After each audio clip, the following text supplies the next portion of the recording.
evening. Oh. Thank you so much.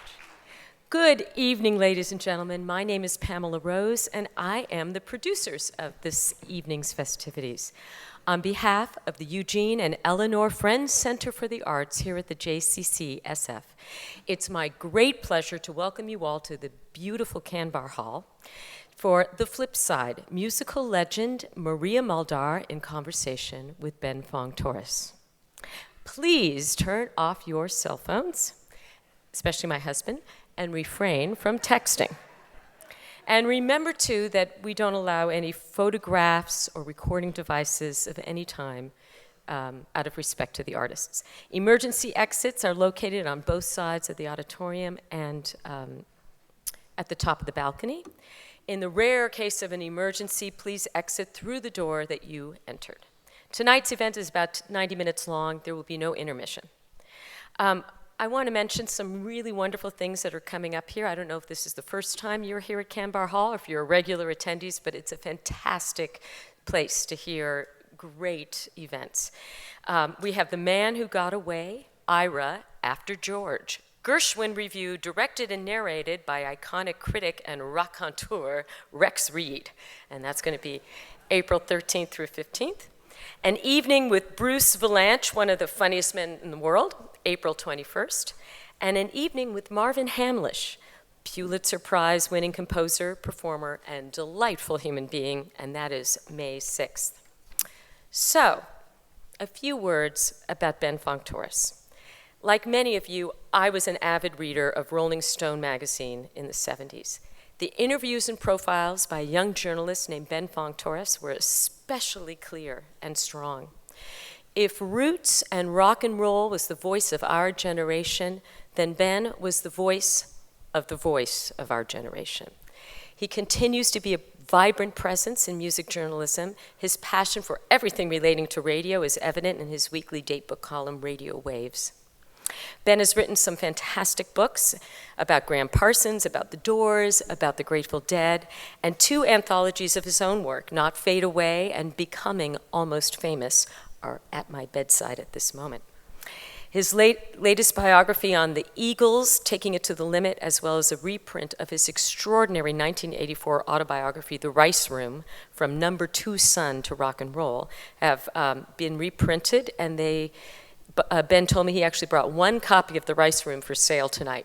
So it'll be available after the show. That's a fantastic book. If you don't grab the 1 copy from him tonight, highly recommend it. So please join me now in welcoming to the stage Mr. Ben Fong-Torres.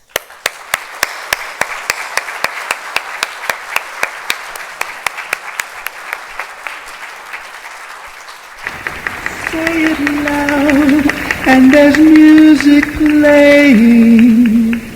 Say it soft, and it's almost like praying.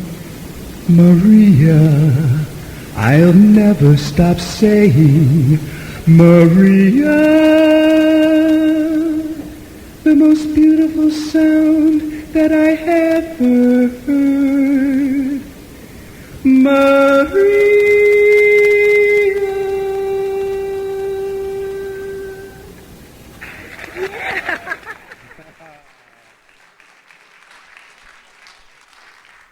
You're too kind. You're too kind. Thank you. That was not me. That was Adlai Alexander, a great musician who was our house musician on a radio show I used to do back in the 90s called Fog City Radio on public radio. Well, thanks for remembering. And that was the occasion of a sit-down with Maria Muldaur on Fog City Radio, and this is our first time together on stage, at least, since then. I've been a fan of hers since I first set ears on her.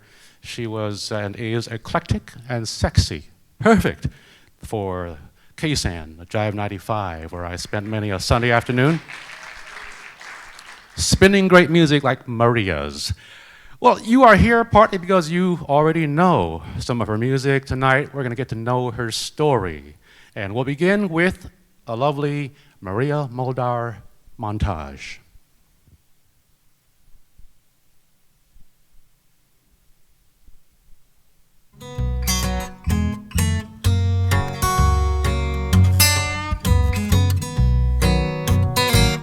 Give me red lipstick and a pop of red rouge, a shingle bob haircut, and a shot of good booze. Hurry home, sweet papa, and don't you take your time. If you wait too long, your mama will be gone. Hurry down to the dress shop, get the one looks best. Your own pretty mama, she wants a brand new dress. Hurry home, sweet papa, and don't you take your time. If you wait too long, mama will be gone.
Shopping and be back for it else in the pan, 'cause I'm a woman, W-O-M-A-N. Let me tell you again, I'm a woman, W-O-M-A-N.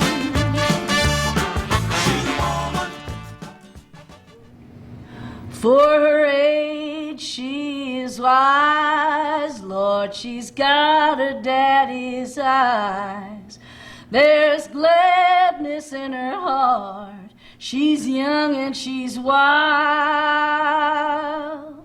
My only prayer is if I can't be there, oh Lord, protect my child. This whole earth is asleep. You can look at it and weep. Few things you find are worthwhile. Lord, you know I don't ask for much, no material things to touch. But oh Lord, protect my child.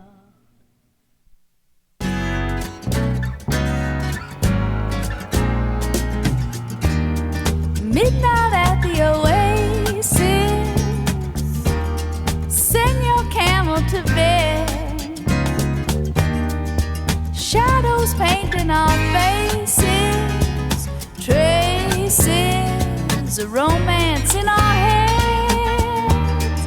Heaven's holding a half moon, shining just for us. Let's slip off to a sand dune real soon. Kick up a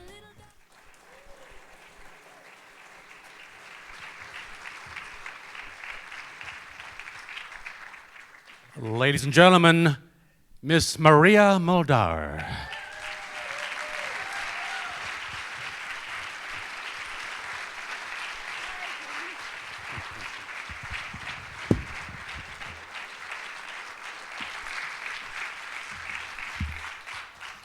Very Hi, nice. everybody.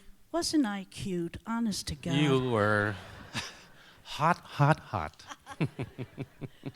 And you are busy, busy, busy. From those moments on, it seems like you did a show recently for Bread and Roses, a fundraiser, and you have a special program called Blues and All That Jazz coming up pretty soon in Larkspur. We'll talk about that later on. And I've seen you just about everywhere. It helps that you are a resident of Mill Valley, but I've seen you from Rancho Nicasio to New York City. Was it a benefit for Sister Rosetta Tharpe, a tribute? Well, it wasn't a benefit, but it was a tribute to Sister Rosetta Tharpe. I did it at Jazz Fest a few years ago, or maybe you saw it in New York City at the Bottom Line. At the Bottom Line, that's Okay. what it was, yeah. And Jenny was there too, your daughter. Yeah. Right, okay. But first Today's things first. her birthday. And speaking of New York City, oh, Jenny. Yeah. All right, she's like 13, 14 now? Something like Yeah, that. right, okay. First things first, let's go back to New York City, actually. You were born Maria Grazia Rosa Domenica D'Amato in the village itself. Huh? Yes, in Greenwich Village. Molto Italiana, huh? Yes, that was very good pronunciation, by the way. Oh, grazie. I watch a lot of Godfather repeats. Yeah. Well, speaking of Godfather, that's why Italian kids get so many names, because if you don't name the kid after both grandmothers and several aunts, someone's going to give you the evil eye and put a hex on you. So that's how we end up with all those names. And we are going to learn about the wide range of music that you have fallen in love with and embraced your entire life and career.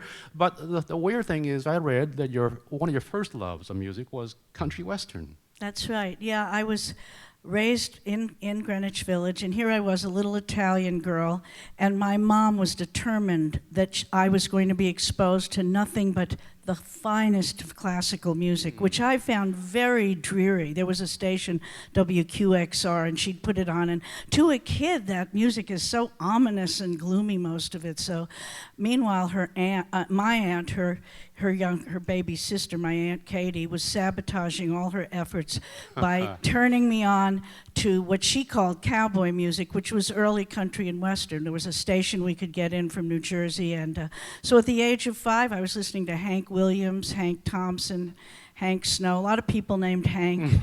And I can distinctly remember the first song. I just loved the way their voices sounded and the plaintive way they sang and what they sang about. And my aunt played kind of very fractured honky-tonk piano. And the first song I ever remember singing was Kitty Wells singing a version of a song called It Wasn't God Who Made Honky-Tonk Angels. Right. Mm-hmm. I didn't know what I was singing about, but I was singing it with all my little heart. Is this around the house, or did you go to talent shows in school? Oh, no, this was at my aunt's house, Uh-huh. Not at my mother's house, no. But I did do some drama workshops and so forth when I was a kid. So at home, you perform mostly the music of Hank Beethoven. Yeah. Right, yeah, okay. And yet, a few years later, when you were in junior high school, you had gotten into that rock and roll wave and even were in a girl group. That's right. I was, my mother's efforts to get me involved in classical music were hopeless. So, and then when I was about 13, I started listening to what was then R&B. Always those wonderful black stations were at the end of the radio dial, and I was listening to people like Muddy Waters and Ruth Brown and Chuck Willis and people like that. And of course then Elvis Presley, who is, pretty soulful as it gets. And then there were a lot of girl doo-wop groups that I got enamored of. And in junior high, I formed a group called the Cameos with 3 Puerto Rican girls who were in my class. And then when I went to high school, I hooked up with 3 Jewish girls from the Bronx, and we formed a group called the Cashmeres. We thought that sounded very classy. Really nice name. And Wow. we would tell our parents we were going to the library to do a report, and we'd go to the Tin Pan Alley area of Manhattan and go into the Brill Building and various buildings like that and just look in the directory at where all the record labels were and the music publishing companies, and we just burst into the office and burst into song. We had little matching outfits, and we actually got a record deal But my mother, when she found out that I was not at the library all this time, put an abrupt stop to it. I finally had to confess to her that what we were up to and that we had gotten a record deal, but since we were only about 15, would she go down and sign? Mm-hmm. The other mothers were up for it, but she put an abrupt halt to it and forbid me from doing anything of the sort. So she was never suspicious when your girlfriend showed up in matching cashmere sweaters? No. We're heading off to the library now. We had tight black skirts and tight white sweaters, and we sewed a big velvet C for cashmere on them. we were looking pretty hot.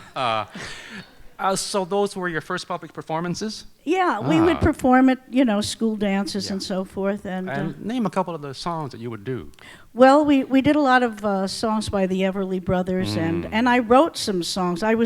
This was way before Bob Dylan hit the scene, so the bar was way lower for songwriting. I mean, so I would just, it was easy to write Moon, June, and do, a lot of doo-wop and so forth. So that was, I was not self-conscious and wrote the songs, and that was one phase. But at around the time my mother put the kibosh on my budding rock and roll career, rock and roll was also getting co-opted. They drafted Elvis and replaced him with Pat Boone and Fabian, much less exciting, much less sexy. And then you had Pat Boone singing Fats Domino songs. And so my interest in that kind of music, it turned into teen pop commercialized music. So I lost my interest in that and simultaneously started noticing that here I was in the Village, and there were all these jazz clubs and the Village Vanguard and the Half Note and the Five Spot. So I started listening to jazz and getting interested in other kinds of music. Well, folk music came along and began to occupy the clubs around the Village. Well, yeah, right about when the time I graduated high school, I noticed that there was we now laughingly call it the folk scare of the early 60s, but it was a time when a lot of people in the urban north were just discovering a lot of the, I don't like to call it folk music, I like to call it American roots music, that most of which emanated from the rural South.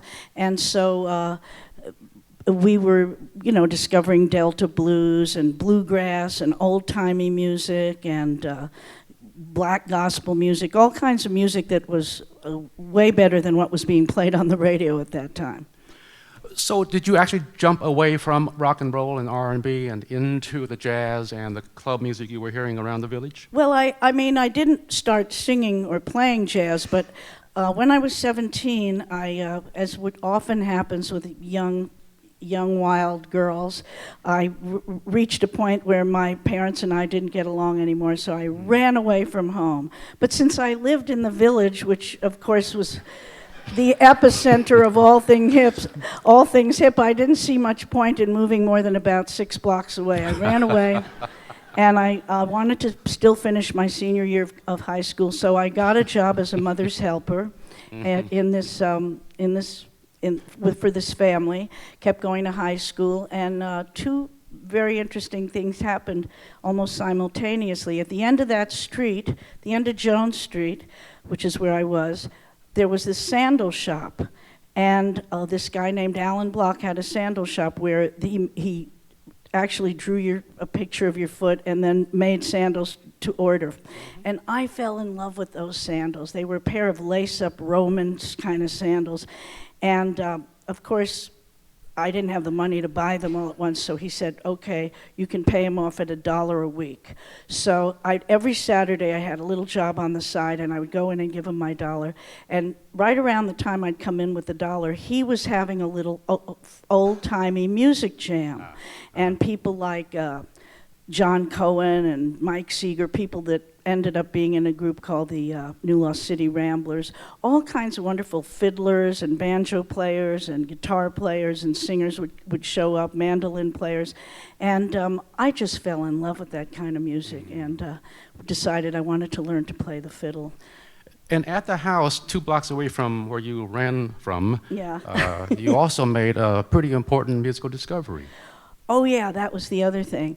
this family, every night the mom and dad would go out and I'd put the little girls to bed, and this family had walls of records, floor to ceiling, just filled with records. And I'd just explore, I'd just poke around, and they had the complete works of Duke Ellington and Fletcher Henderson and all sorts of things. And I just put on different things, some things I like better than others. And one night, they had the complete works of Bessie Smith on 78s, in those old 78 albums. And one night, I can remember it like it was yesterday, I picked it up, and I didn't know anything about Bessie Smith, but there it was. It said, Empty Bed Blues, Parts 1 and 2. And I put them on and put the, needle on the scratchy old 78 and heard this voice that just stopped me dead in my tracks. I just was mesmerized, and I listened to this. You have to understand, this was a time when on the radio we were still hearing How Much Is That Doggy in the Window and stuff like that. Here comes this voice coming from deep in the center of the earth, and here comes Bessie Smith singing Empty Bed Blues, and it just blew my young little mind. And I just can remember standing in that living room and thinking, that's what I want to be when I grow up. And I learned that song and started singing it at parties and so forth. That's the first blues I ever heard and the first blues I ever learned. Well, Maria, you're here to sing a couple of songs as well as to talk with me, so I'm hoping that you would favor us all with your rendition of How Much Is That Doggy in the Window?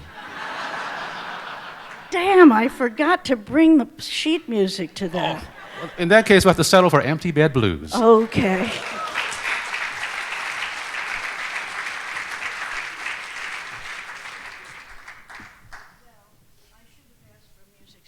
I'll just bring it. Oh, I don't have. They can bring a music stand pronto. All right. This is my keyboard player, Chris Burns. You have to understand, when I heard this song, it changed my life. It was an epiphanal moment. Of course, I didn't much know what she was lamenting about then. Oh, look at this. This is so fancy. Thank you. Well, we hope the show isn't too slick for you so far. Okay. Here we go. Empty Bed Blues.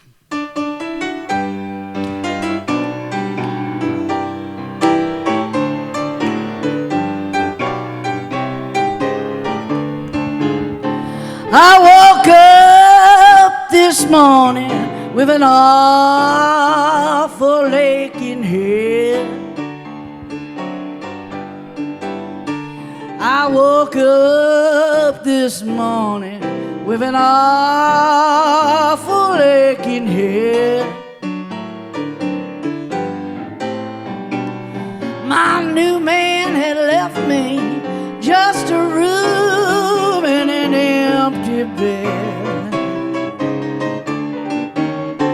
When my bed gets empty, make me feel awful mean and blue.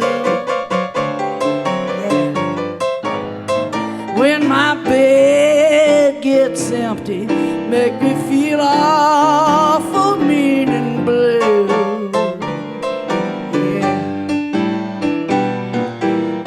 My springs are getting rusty, sleeping single like I do. Bought me a coffee grinder, got the best one I could find. Bought me a coffee grinder, got the best one I could find. So he could grind my coffee, 'cause he had a brand new grind. He come home one evening with his spirits way up high. He come home one evening with his spirits way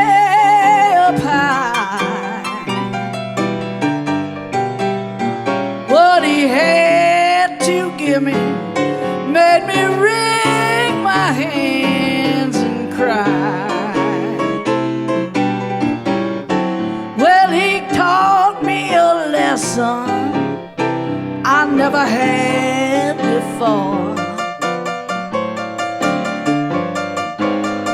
Well, he taught me a lesson I never had before.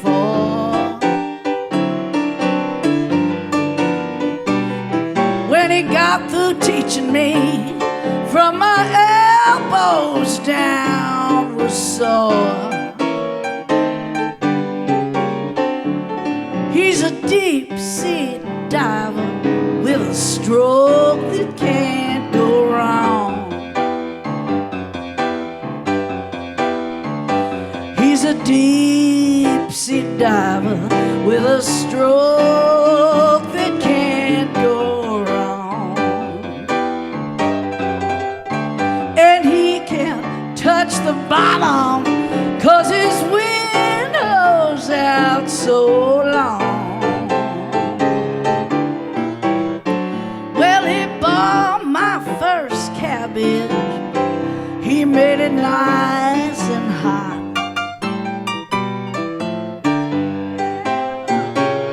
Well, he bought my first cabbage.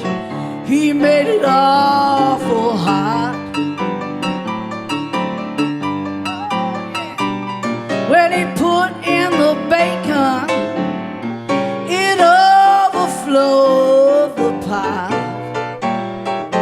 Oh, go ahead, tell him about my empty bed blues now.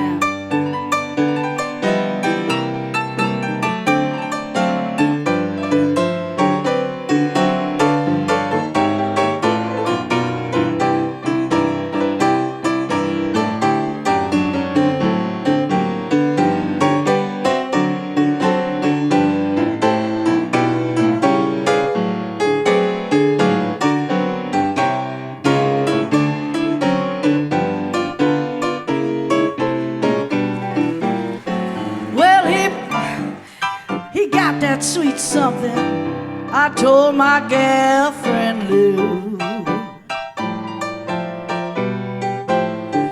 Well, he got that sweet, sweet something. I couldn't help myself. I ran out there and told my girlfriend Lou. Lord, by the way she's raving, she must have gone and tried some too. Girls, when you get good loving, never go and spread the news. When you get good, good loving, never go and spread the news. 'Cause your friends will double cross you and leave you with them empty bed blues. Whoa, whoa, yeah.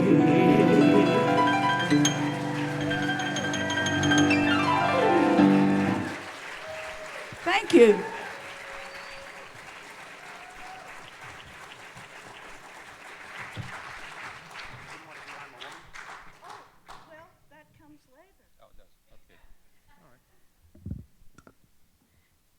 I have the best seat in the house. And I get the discount price here too, by the way. That's right. So it's a good deal. So, Empty Bed Blues, that was, you were around 16, 17? I was about, 17 at that Wow, time. did you even understand what good lovin' was at that time? No, or what, no. But somehow the way she sang it, I started getting the picture. And you learned more about music Yes, on a trip to a couple of years later. You took off to North Carolina.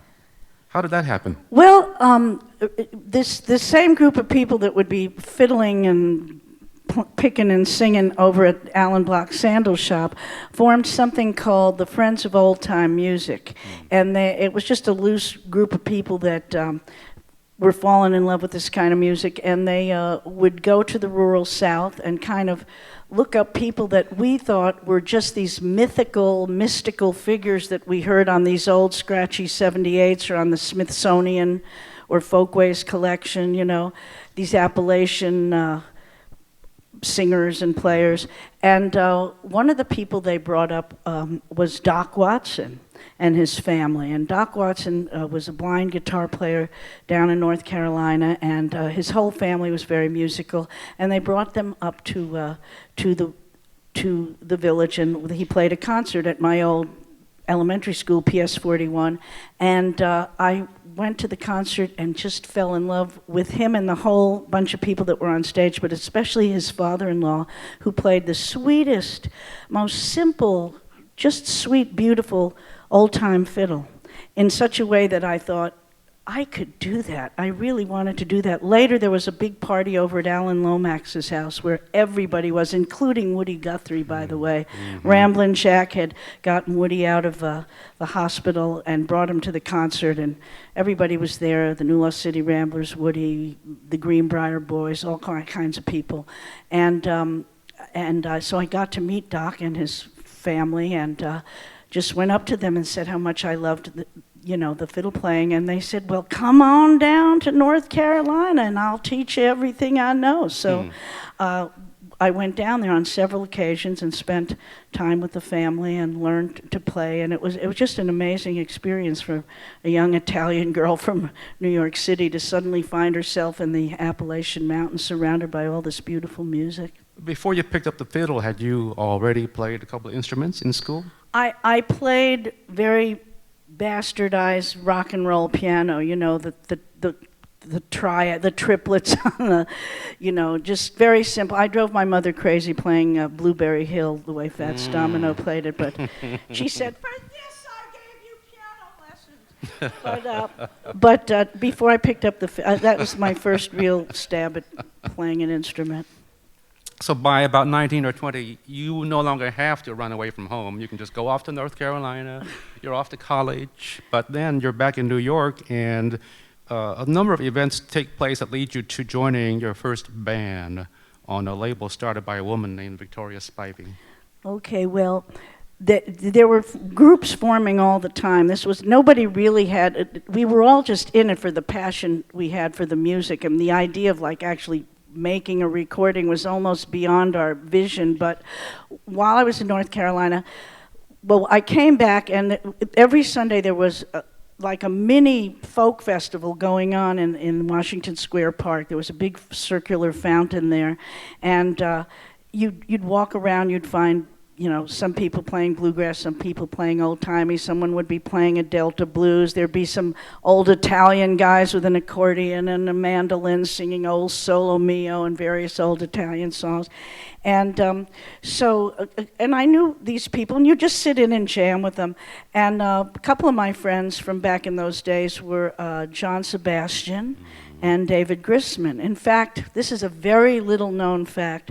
David Grisman and I were in a bluegrass group together called Maria and the Washington Square Ramblers. Wow. A very short-lived group, but we were just having a lot of fun. But anyway, so I come back from one of my trips and run into them in the park, and they go, Maria, guess what? We formed a jug band, and we're going to make a record, and we want you to, join us. I didn't even really know what a jug band was, but they explained it. And apparently, while I was gone, they'd been fooling around with jug band music, and this amazing woman, a woman that was a contemporary of Bessie Smith, named Victoria Spivey, but who had been a blues star back in the 20s and early 30s, and even made some movies and so forth, had survived the ensuing decades, and it was alive and well up in New York City here in the 60s, and was the first artist I know of to be hip enough to start her own record label.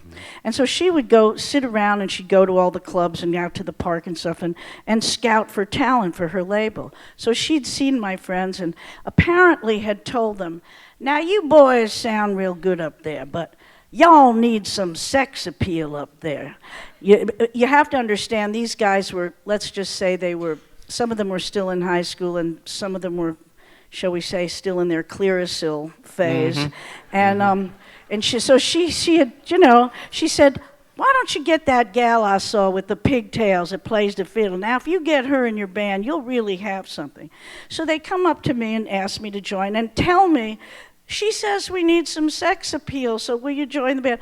So this was way before women's lib, you have to understand. So I didn't feel insulted by the, tack they were taking. So I said, sure, sounds like fun to me. So through this, I got to meet and learn from one of the great blues queens of the 20s and 30s, Victoria Spivey, who also wrote songs, and she kind of took me under her wing and really taught me a lot about the blues. She would say stuff like, now, honey, when you get up there, it ain't enough to sound good. You got to look good, too, she would say. And you got to get up there and strut your stuff and make all eyes be on you.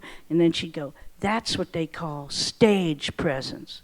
So I took all the notes I could, and And that was okay with your pimply-faced colleagues at the time. they were cool with it. They were cool with it. Yeah. So it was an even dozen of you. Yeah, there were 13 of us, and they called it the Even Dozen Jug Band, and we ended up doing a recording for Elektra. But she took me under her wing and played me a lot of old blues. She figured out my voice, as you could hear on some of those cuts of the video, was quite higher at the time, and she found stuff that would work for my voice, and she was just a wonderful mentor and friend. What a nice break, yeah. And somewhere in those musical circles you came to meet Jeff Muldaur? Well, now you're jumping the gun here. Sorry about that. Okay. Well, actually, right around that time we made the record, I was half-heartedly going to Hunter College and just taking whatever I wanted and avoiding taking calculus and trigonometry and the stuff I didn't want to take.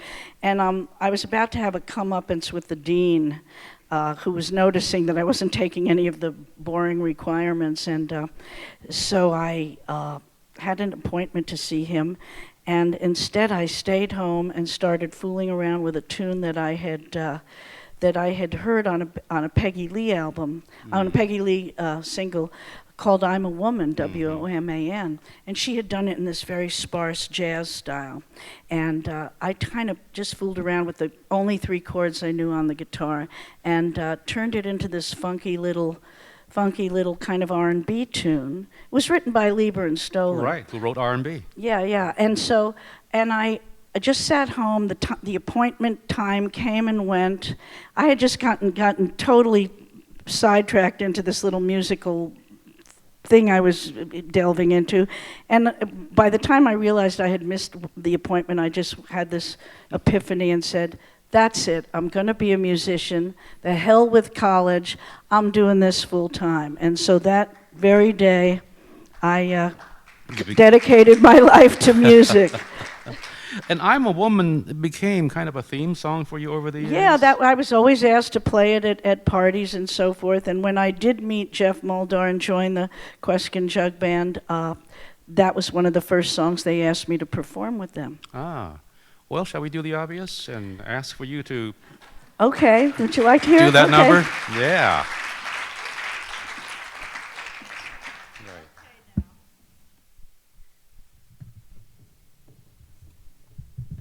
My theme song from that day to this. I don't need no words for this one.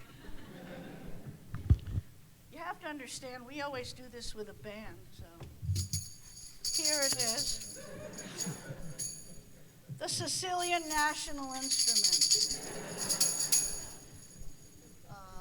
Go ahead.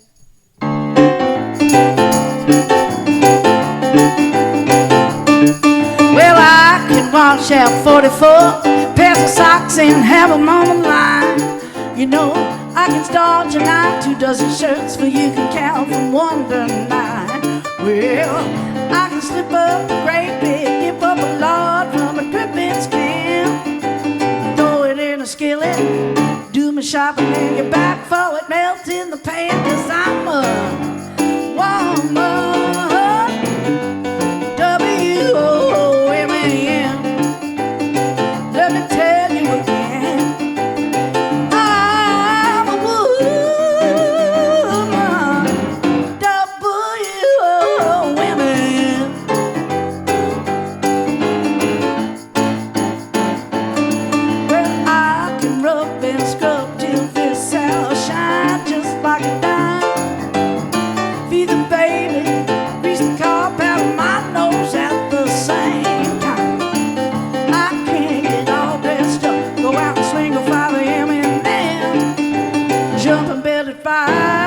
till 6. Start all over again, 'cause I'm a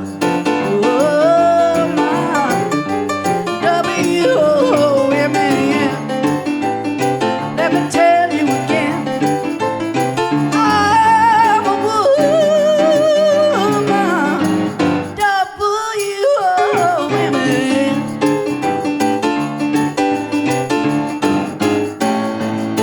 Well, if you come to me sickly, you know mama's gonna make you well.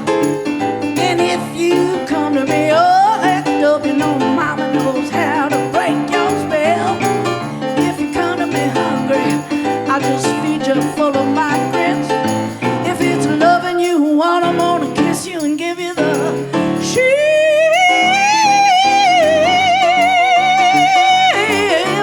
fits. Oh, baby, and then I do it again. I'm a woman, W-O-M-A-N.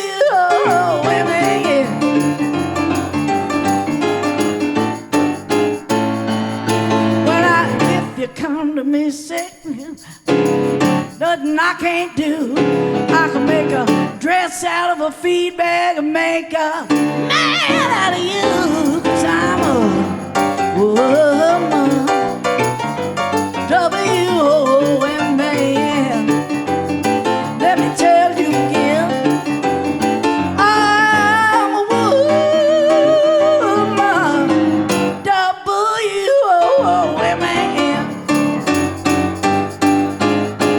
Oh, yeah.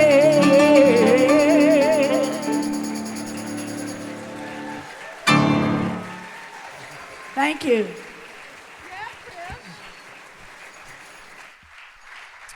With Chris Burns on the piano. Thank you, Chris. W-O-M-A-N. All right. And you continued musical travels from one hotbed of great music to another, and you wound up ultimately in Cambridge for a good number of years with Jeff Muldaur. Is that correct? Yeah, we right around the time that we recorded with the Even Dozen Jug Band, the Queskin Jug Band, which was a very popular jug band that already had actually recorded a record and were already getting very popular. They were in Life magazine, and they had a gig at the bitter end, and John Sebastian invited me as one of the two kids that were old enough to be out after dark, you know. Mm-hmm. He invited me to go hear the real jug band, the Queskin Jug Band, over at the bitter end, and we went and heard them, and I heard this blue-eyed blues singer singing, and just fell madly in love with him, and he with me, and so the next thing I knew, the Even Dozen Jug Band had 3 gigs, because nobody could afford to hire a 13-piece band. Right. So Yeah. our first gig was at Carnegie Hall, where we took part in a big hootenanny that Pete Seeger was doing and all the folk acts of the time were doing. And our second gig was at Carnegie Hall, opening for Herbie Mann and Nina Simone. Wow. Go figure, I don't know. And then we were on the Hootenanny show, which was, I don't know if any of you remember this, it was a folk music show that was on TV, and we were on with the New Christie Minstrels and a guy from Australia named Rolf Harris, who had a big hit called Tie Me Kangaroo Down. Sport. Yes, yeah. Yes. And so after that, there was not much work for the Even Dozen Jug Band. And so Jeff invited me to come up to live with him in Cambridge, Mass., which I did. That Cambridge being one of the other epicenters of the folk scene. There was New York City, Cambridge, and of course, let's not forget Berkeley, California. Yep. And so I was with him for a few months, and one of the guys left the band, and they decided to ask me to join. They wanted some sex appeal. They needed a little sex appeal, too. Yeah, that's right. So it was Cambridge, and then not long after that, I believe you moved on to Woodstock. That's right. And by that time, Jeff had a deal, you and he. Yeah, well, the Jug Band did 5 albums, 4 for Vanguard Records, and then 1 for Warner Reprise Records. And then after that, Jim Kweskin broke the band up, much to our disappointment. And but Mo Austin of Warner Brothers said, "That's okay. Why don't you and Jeff form a duo group?" Which we did, and we made a couple of records. The first one we made in the Boston area, and then he gave. Oh, these are the days. He gave us the money to move to Woodstock. We got enough money to buy a house, Wow. and put a band together that included the great guitar player Amos Garrett and the drummer that had previously been with Frank Zappa and the Mothers of Invention, and then our old banjo player Bill Keith. And we just lived in Woodstock, and they gave us a salary to just explore music. Oh, for Wow, the days. the good old days. Yeah, and so we made another record there, and then around that time, Jeff and I, our musical and personal partnership started to come apart, and he decided he was going to, the heck with this duo stuff with his wife, he was going to join the macho, funky, killer blues band, which was Paul Butterfield, and he was which was a fabulous band, because the whole Woodstock area, the hills were definitely alive with the sound of music. I mean, you had the Butterfield band and the band, and Dylan was there, and Todd Rundgren, and all kinds of people. So he got more interested in this hard driving electric blues, and decided he would go off and do that. And by yourself, though, there was Mo Austin still interested, saying, "Hey, well, we'll record you then as a solo artist." Yeah, I thought I was going to have to get a job as a waitress in one of the town cafes, but instead, Mo Austin gave me the opportunity to make my first solo album. Was that nerve-wracking, the idea of the solo spotlight on you? Yeah, because I had always, all my musical experiences had been as part of a band, as part of a kind of a democratic group effort. And it wasn't like I was sitting around going, God, I wish I could ditch this guy and be a solo, have a solo career. I was just, we had a little girl by that time, Jenny Mae Muldaur. And, you know, so he was the musical mastermind of everything we did. And so I felt very lost, but I wasn't going to say no to the opportunity. So I accepted the invitation to come to LA and make my first solo album. And all I thought I was going to get out of it was the chance to get out of the deadly, freezing, blizzard cold of Woodstock for a few months, and maybe make a little studio session pay, and that was as far as I thought about the whole thing. Well, Warner Brothers, again, was quite generous with providing a good crew of musicians and a solid producer and some latitude on your part. And so, but despite all of that, it seems like your first big hit was kind of a lovely accident. Oh, yeah. Well, yeah, I went out to California, and they actually asked me, well, who would you like to work with? And I just got a dream team. I never believed. I said, how about Ry Cooder? Okay, we'll get Ry Cooder. How about Dr. John? All right, call Dr. John. Jim Keltner was the drummer. David Lindley played on a few cuts. And David Grisman came back. David Grisman, you know, anyone I wanted. Richard Green, who also had been in the Kweskin band. And the whole album was really it was no attempt at all to be a commercial success, because this Warner Reprise label had the more kind of left of center artists. It had Randy Newman and Ry Cooder and Gordon Lightfoot and Arlo Guthrie, kind of very rootsy, almost folky kind of artists. And so if you look at the stuff I did on my first album, I did a Jimmy Rogers song, I did a Dolly Parton song, I did a Blue Lou Barker song, an old New Orleans blues. It couldn't have been more eclectic. But I also did some songs by contemporary songwriters, and one of which was my young guitar player, David Nickturn, who had been very supportive of me as I went through this sort of traumatic transition from being housewife slash singer to coming out and being, starting my solo career. And he had written a beautiful song called I Never Did Sing You a Love Song, a beautiful kind of country waltz ballad. And I said I would put that on the album. And he drove out in the middle of the winter in his little VW Bug, slept on a mattress on my floor. And then, just in the hopes, he knew I had all the top guns on the session, but he thought, well, maybe I can just play rhythm guitar on the song of mine that you're going to cut. So he got to do that, and he was just there watching the whole thing.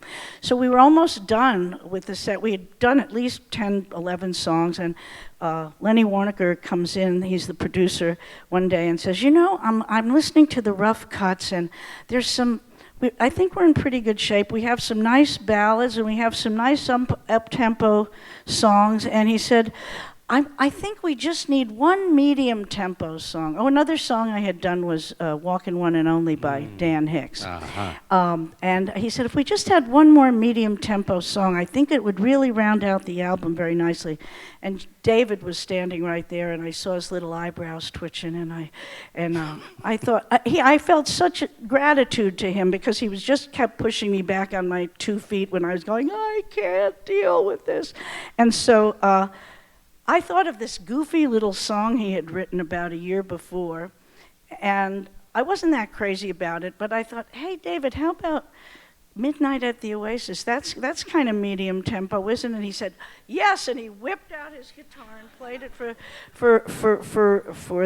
Lenny. I sang it, and Lenny, he wasn't wild about it either, but he said, yeah, that's kind of cute. You want to do that? And I said, yeah, let's do it. So we called in Freebo on bass, and we called Jim Gordon on drums, and we recorded it just as a little afterthought, really.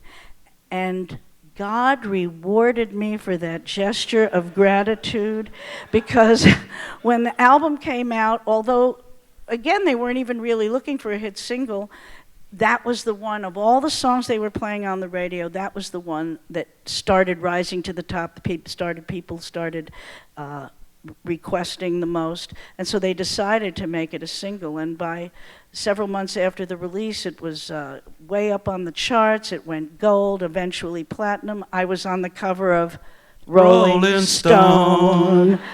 And the rest is history. It ended up being nominated for Grammys in several categories, and so that number was six in the top 10, followed by Annie Leibovitz. Wow. Yeah. And David Nichtern did pretty well too. He was He justly made rewarded. the real money because he didn't have to pay a band. I mean, but it worked out great for both of us. Let's put it this way. Surprisingly, Maria, we're running a bit behind schedule. We are? Yeah. So is it possible I can... Hey, when you have such a long life, you can't talk about it in 5 minutes. You can't, really. So we'll just sing short songs instead. Right. So how about we just do Midnight at the Oasis? Okay. Yeah.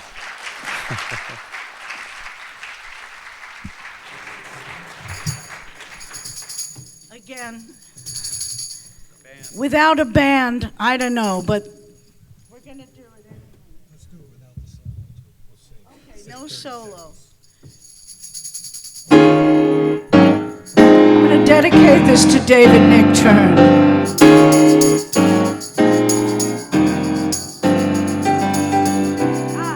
Midnight at the Oasis.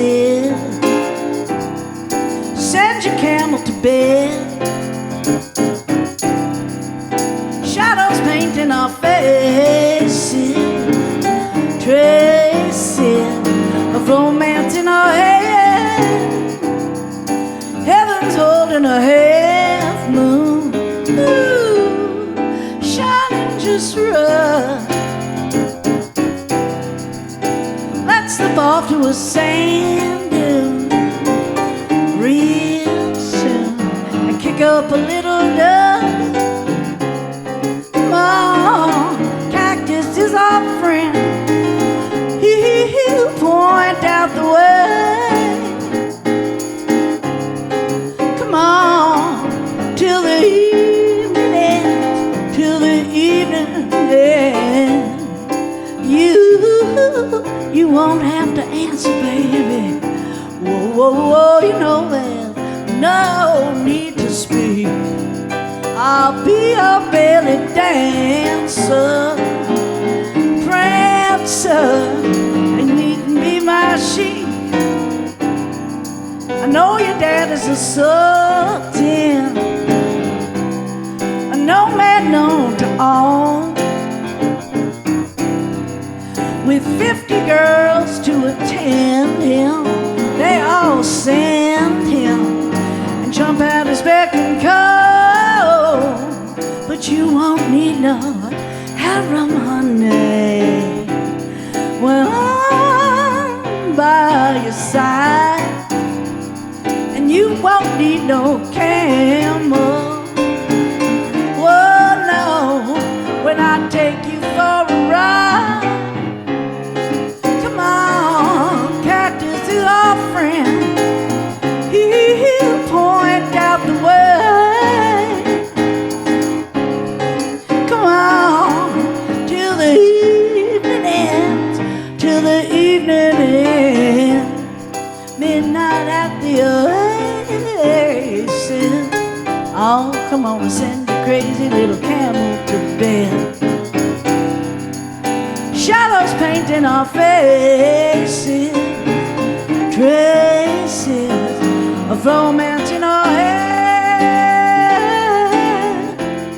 Ooh, come on. Whoa, come on.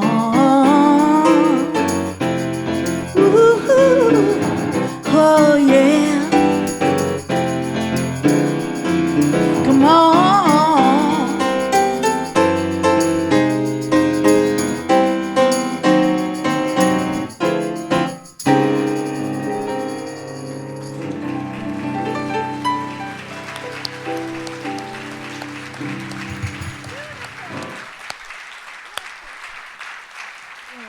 Wonderful. You did it. We did it without the band. The cactus is our friend. Yes. I wonder what David Nichtern was smoking in the desert. Well, that's a whole other chewing. story. He wrote it when he met a buxom blonde and spent the weekend in her penthouse apartment, and she had a waterbed. And that woman, I was afraid to fly when we got nominated for several Grammys, and the Grammys were being held in New York, and I said, I'm not going because I'm not getting on a plane, because I was living out in LA at the time.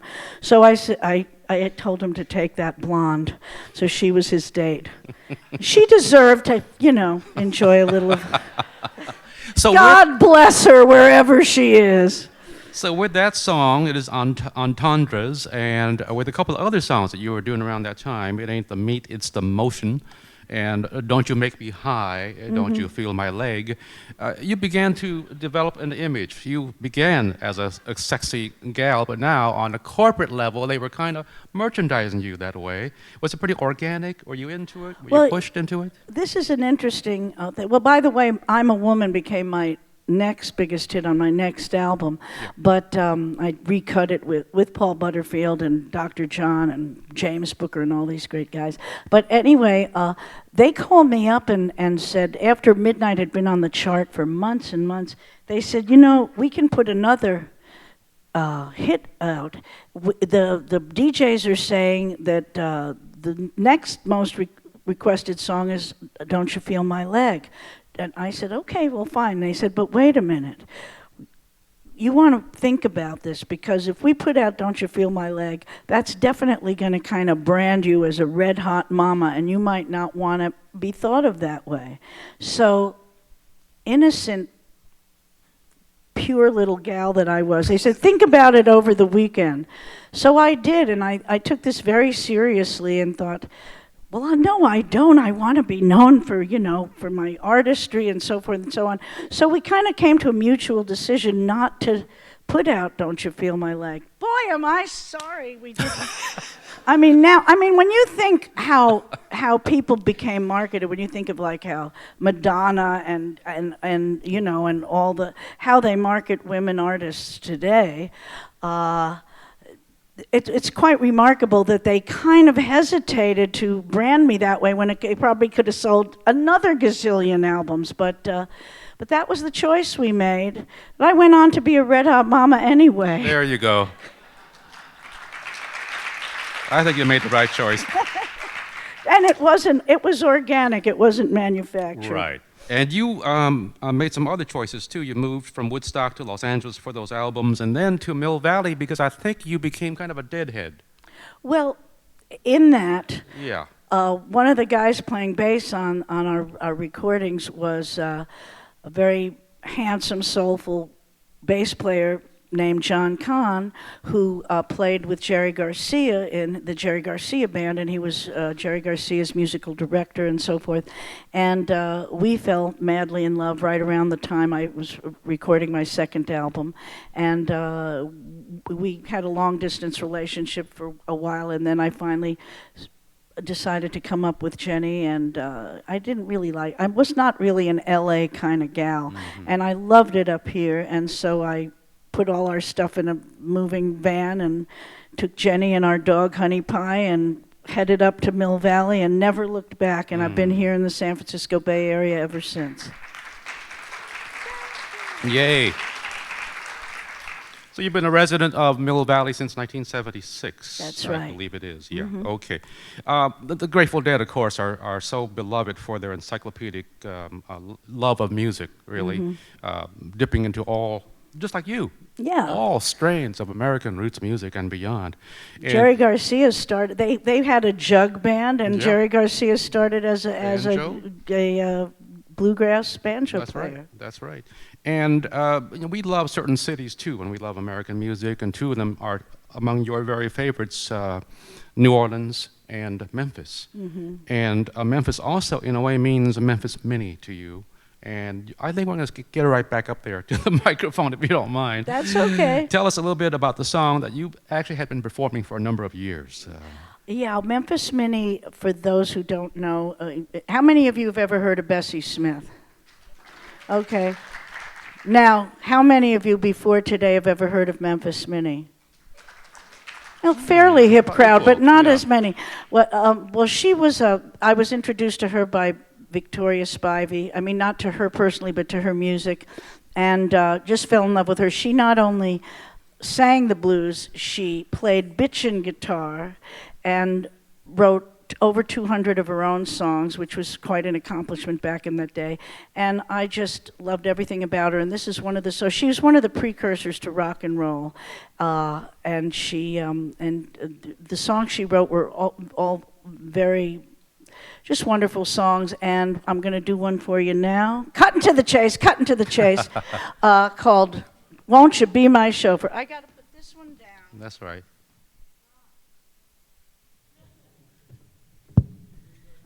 And of course, like back in those days, the lyrics weren't as in your face. What's the word I'm looking for? In your face. They were subtle. They talked about the same thing, but it wasn't as in your face. Graphic, shall we say, as a lot of today's lyrics. But you get the idea. For instance, this song is called Won't You Be My Chauffeur? 'Cause honey, you drive so easy, I can't turn you down. 1, 2, 3.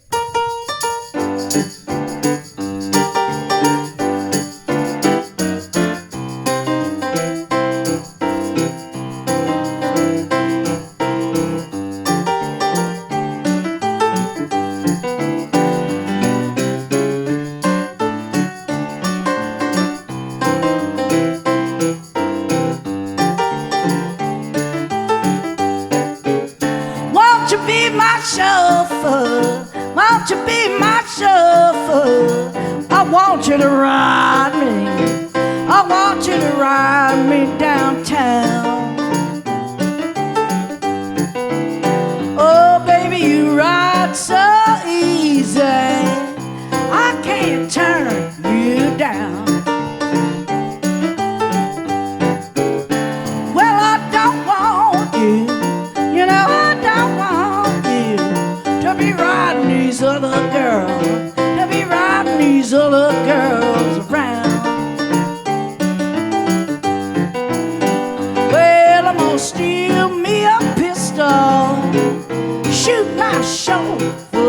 down. Well, I'm gonna buy you, you know I'm gonna buy you a brand new V8, a brand new V8 Ford. Oh yeah. Well, you won't need no other passengers, baby. I will be your very own. Oh, ride me downtown one time. Come on now.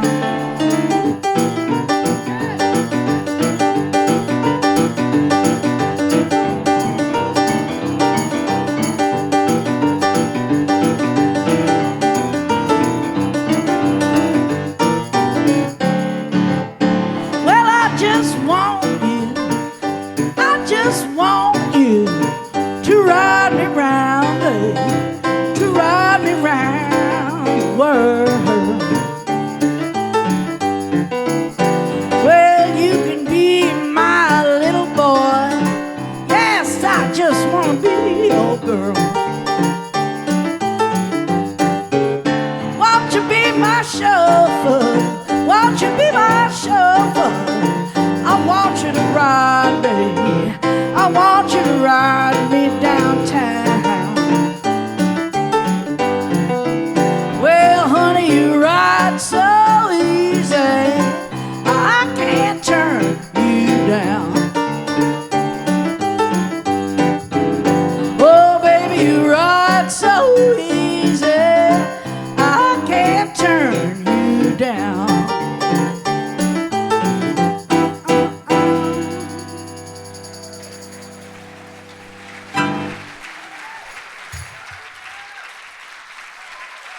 Chris Burns on the piano. Ladies and gentlemen, no Muni Fast Passes for you. No Muni Fast Passes for you. Take a microphone, dear. Okay then. And your next album is going to be a tribute to Memphis, Minnie. That's right. Yeah, I've done a, let's hear it. I've done a series of albums in the, since about 2001 for Stony Plain Records, and they were all acoustic blues albums that pay tribute to the early blues pioneers that inspired and influenced so many of us. And I must say that I can't help but say that 3 out of the 4 of them were nominated for Grammys. Yeah. And thank you. And which is very gratifying, considering it couldn't be further away from commercialized music. And the next in the series is a tribute to Memphis Minnie, and I have several of my soul sisters joining me in this tribute. I've got Bonnie Raitt and Rory Block and Phoebe Snow, who was a big wonderful Memphis. Phoebe, yeah. Yeah, Oh. she was. We met years ago and bonded over the fact that we loved Memphis Minnie, and she's doing a cut on it, and Ruthie Foster and. Wow. You're right, and Del Rey, Susie Thompson. So it's all coming out this fall, I guess. Lots of labors of love over the years from you, from about Yeah. 1990 on. You've been putting out an album almost one a year, total between 35 and 40. Yeah, I think the Memphis Minnie one's going to be my 40th. Whoa. And, moments ago you were saying how Warner Brothers set you up with a house in Woodstock, and now you're working for independent labels. In Yes, other words, very you don't- independent labels. and also very low budget. Yes, I would say you've heard of a shoestring budget. Well, these blues albums are done on a tweezer budget. And in fact, the ones that were nominated for Grammys were all done in my living room and with a portable Pro Tools equipment. Yeah. And but I got such wonderful help. I mean, Taj Mahal played on them, and John Sebastian circled John back. Sebastian. Yeah, Bonnie Raitt. Yeah. Right. And Dan Hicks and Susie Thompson. And so all the friends of mine that love this kind of music were happy to help me put this forth. It is that love of music, too, that's leading you to a production called Blues and All That Jazz at the Lark Theater in Larkspur in just a couple of evenings. Yes, March 31st, which is this Saturday. Right. For the people listening on radio, it will have been too late. But still, for you, right now, or streaming, I heard about, you can see you on Saturday. And what kind of a show is it? Well, it kind of inspired by the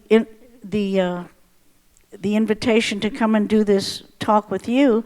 A lot of my friends for years have said, "Oh, Maria, you tell such great stories. You should do a one-woman show." And I'm going, yeah, right, you know. But after I got this invitation to come here and do this with you, I started thinking, well, maybe this is the time. And so I just sort of decided to just start developing this idea of doing a show that's going to, the history of American roots music pretty much, or I would say my musical history pretty much parallels the history and development of American roots music. I've delved into all of it. So I decided to do a show that would just feature two of my favorite musical genres, blues and jazz, and show how they're interrelated and how much they are connected. And so it's going to be an evening of vintage blues and jazz. And I have a wonderful quintet, actually a sextet. A couple of horn players are going to be with me, and we're going to do the music of Bessie Smith, Victoria Spivey, Memphis Minnie, Peggy Lee, It's going to be a 6 Ella hour. Fitzgerald, Billie Holiday, to name but a few. Yeah. And also a few hits by, what's her name, Maria Muldaur. Oh, yeah, her. Yeah. Uh-huh. I vaguely remember her. Do you want to try to wedge in one more song before we open to questions? Okay. And if so, what I will do is do a quick run-through of other stuff that's going on, and that is that Maria is participating in the 70th birthday party for Dandy Dan Hicks at Davies Symphony Hall. You're going to be That's singing. going to be so much fun. You're going to Clarksdale, Mississippi for a fundraiser for called in by Morgan Freeman, I believe, for Ground Zero, a nightclub there.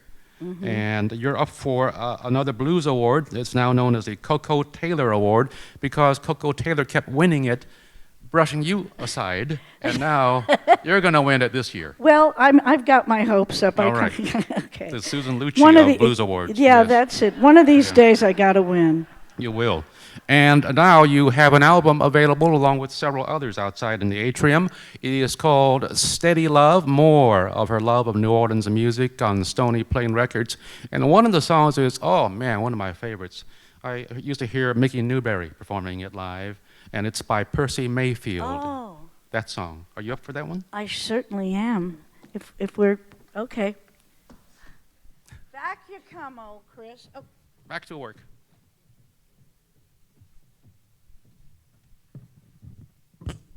This is written by Percy Mayfield, who I consider the poet laureate of the blues. He wrote it in the 50s. And I love this song because he managed to wrap up into one song a very fervent prayer for world peace and personal love fulfillment.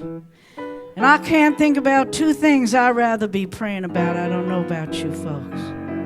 So I'm going to send this out there tonight to anyone, man or woman, young or old, that just might have this on their heart or mind this evening, because it's called Please.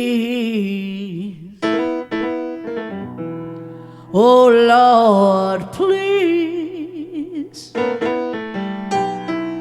send me someone to love.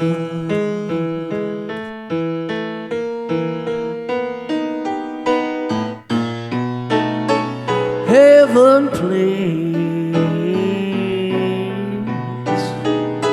send to all mankind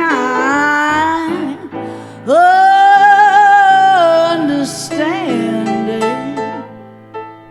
and peace of mind. But if it's not asking too much, please send me someone to love, someone to love.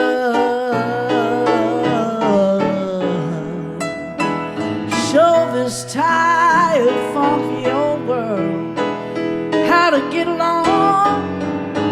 'Cause I know and you know peace on earth can't happen, people, till everybody's hate and greed are gone. But if it's not asking too much, please send me someone to love.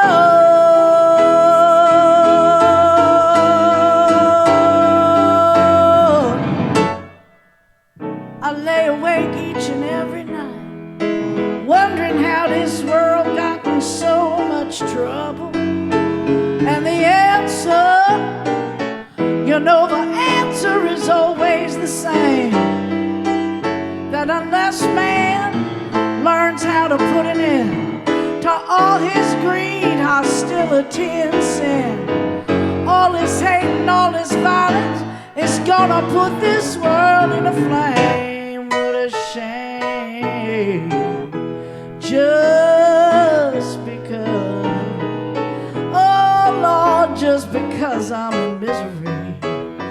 Oh Lord, you know I don't want nobody to give me no kind of sympathy. But if it's not asking too much, please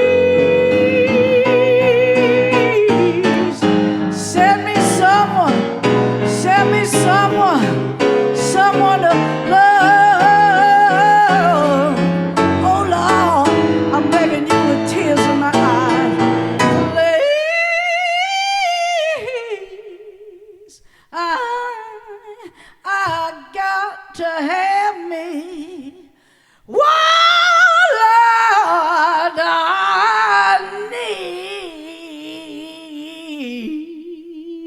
need me.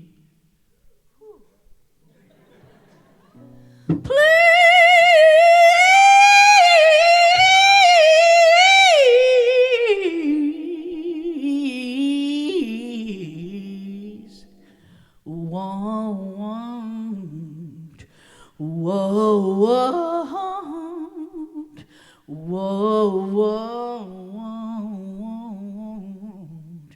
you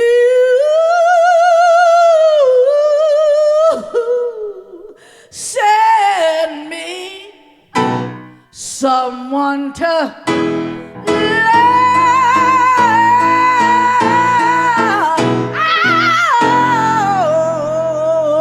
Oh, yeah.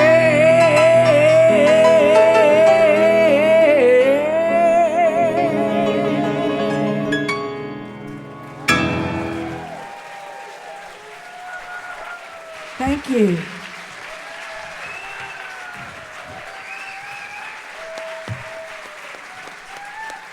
Wow.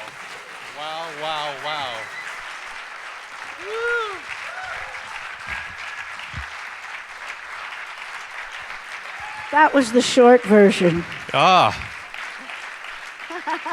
Maria D'Amato Muldaur. Please send me someone with a towel for her. Wow. That was hard work. Now we have time for, let's turn the show over to the other side of the Okay. stage. And All so right. with help, I believe, from our lovely producer, Pamela Rose. Yes, are you there? Pamela. Give her a hand for putting this series together.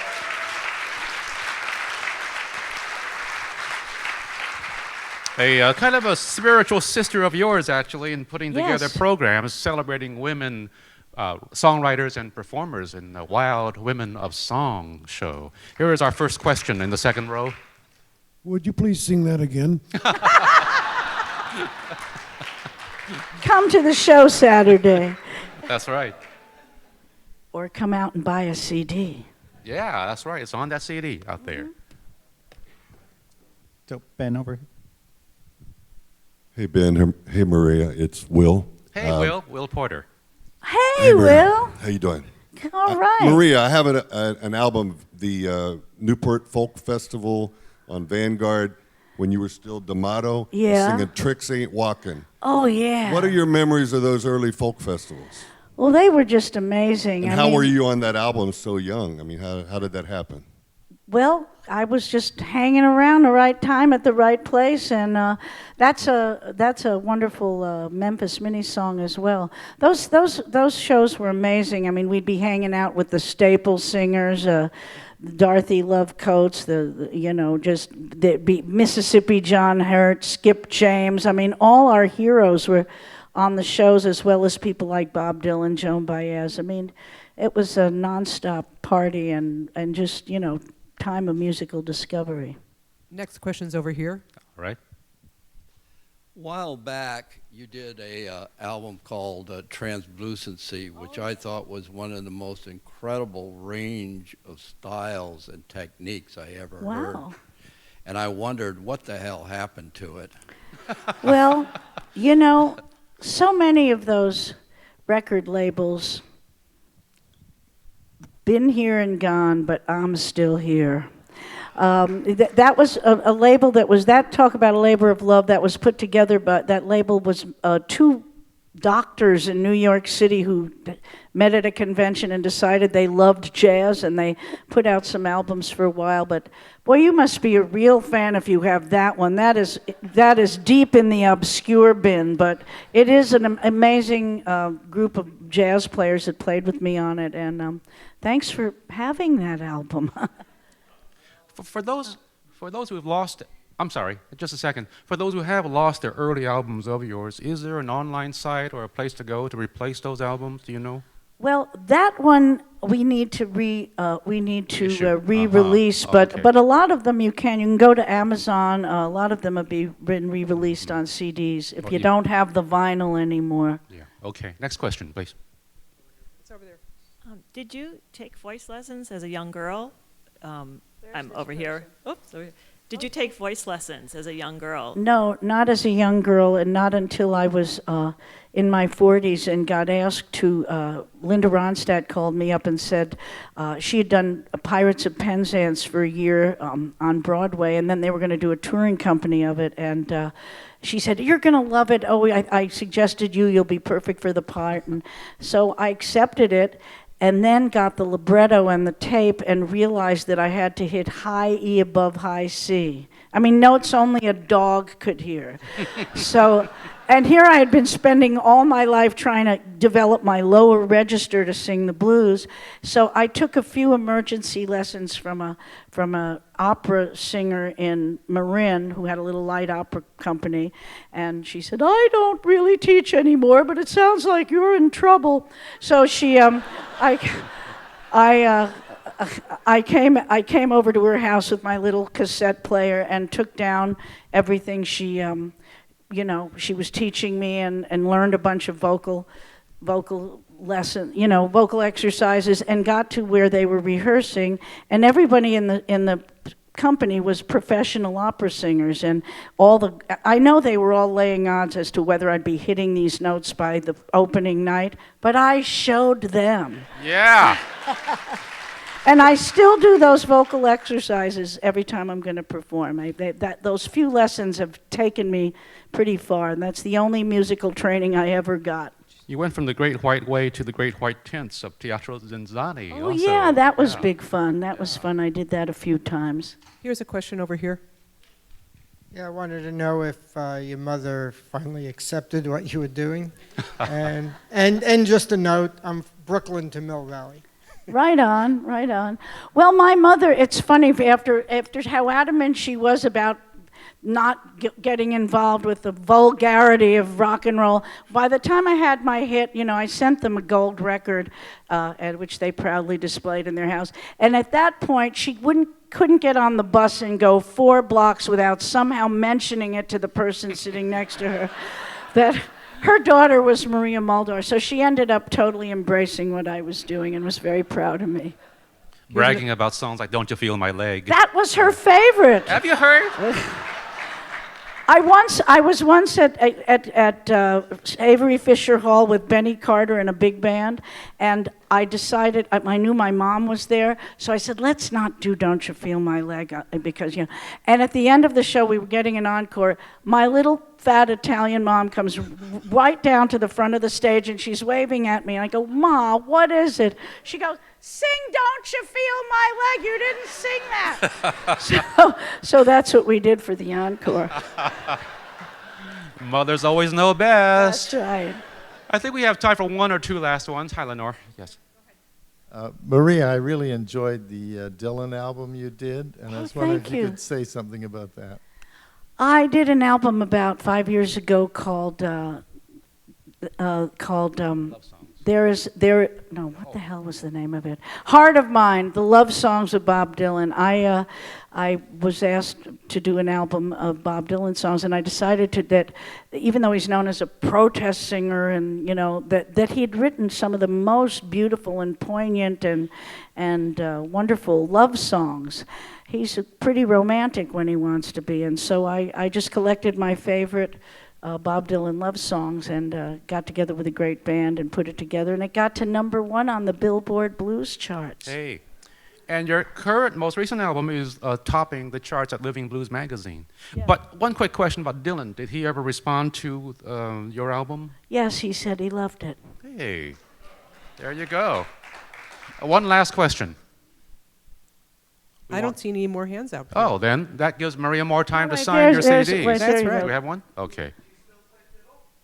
I do. I never really progressed very far, but I about a dozen years ago hooked up with a bunch of people from Berkeley and the wonderful Susie Thompson, who is the maven of the roots music scene in this part of the neck of the woods, and we discovered we both loved Gaither Carlton, and she kind of helped me get the dust off my chops, and I still could go to these picking parties and kind of stand in the background and saw away, as long as there aren't more than 4 chords in the song. I just want to say thanks to Maria Muldaur for being here with us tonight. Thank you. Thank you, Ben, for having me. Thank you, Pamela. Thank you for being here. And we'll see you outside. She will sign your CDs.